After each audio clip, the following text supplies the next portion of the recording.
Est-ce que, par exemple, vous pourriez manger des insectes vivants? Probablement que non. Je pense que mon ressenti était relativement similaire.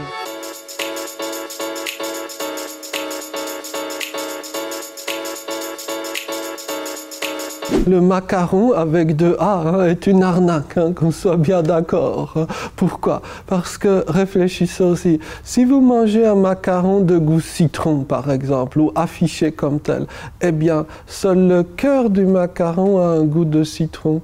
Le biscuit n'a pas de goût de citron. Voyez le problème.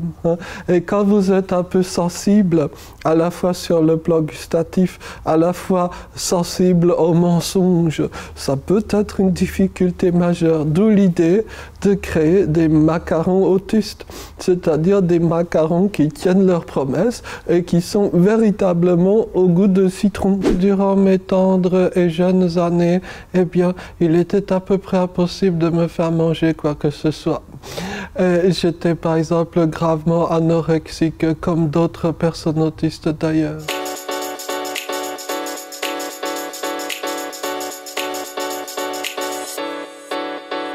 Procéder à une sorte de microchirurgie du jambon avant de tenter de le manger, c'est-à-dire d'enlever tous les filaments blancs.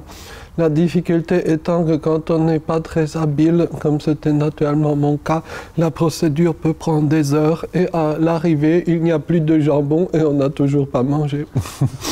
Beaucoup de personnes autistes, singulièrement parmi les adultes, sont par exemple adeptes d'un certain type d'alimentation, par exemple des végétariens ou par exemple des gens même qui refusent tous les aliments cuits. Il y a aussi divers enfants qui ne mangent que des aliments d'une certaine couleur ou avec une certaine température ou avec une certaine présentation.